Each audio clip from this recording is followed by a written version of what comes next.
আমরা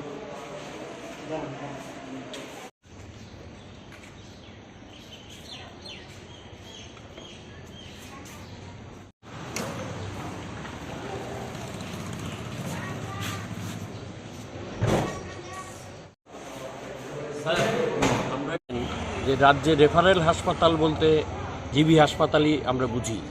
সারা ত্রিপুরা রাজ্য থেকেই বিপন্ন রোগীরা এই হাসপাতালেই আসে রোগ মুক্তির জন্য, কিন্তু দেখা যাচ্ছে যে জরুরি পরিষেবাগুলো পর্যন্ত এই হাসপাতালে পাওয়া যাচ্ছে না।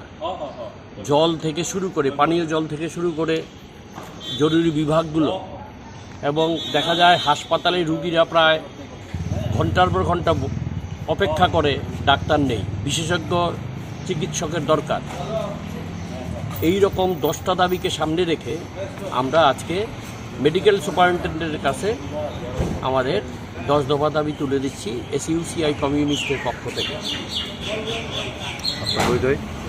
আমরা আমাদের দাবিগুলি হচ্ছে হাসপাতালের জরুরি বিভাগ সবসময় সক্রিয় রাখতে হবে। প্রতিটি বিভাগে 24 ঘন্টা বিশেষজ্ঞ নার্স ও ওয়ার্ড বয় উপস্থিত থাকার ব্যবস্থা করতে হবে। রোগীদের প্রয়োজন ভিত্তিক জীবনদায়ী ঔষধ হাসপাতাল থেকেই সরবরাহ করতে হবে। সকল প্রকার পরীক্ষা নিরীক্ষার ব্যবস্থা, সময় মতো রিপোর্ট প্রদানের ব্যবস্থা করতে হবে। ট্রমা সেন্টারের সিটি স্ক্যান সবসময় সক্রিয় রাখতে হবে। বিশুদ্ধ পানীয় জল সবসময় সরবরাহ করতে হবে। প্রতিটি বিভাগে পর্যাপ্ত সরবরাহ এবং শৌচাগারগুলি সবসময় পরিষ্কার পরিচ্ছন্ন রাখার ব্যবস্থা করতে হবে।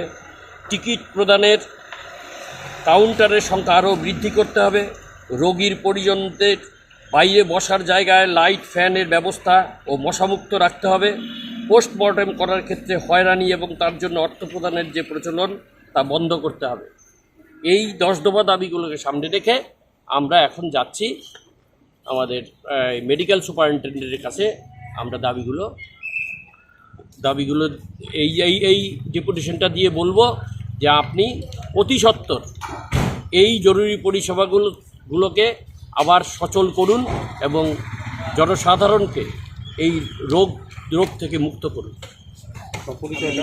আমার নাম সুব্রত চক্রবর্তী, এসইউসিআই কমিউনিস্ট দলের আমার এই আগরতলা ডিস্ট্রিক্ট অর্গানাইজিং কমিটির সম্পাদক।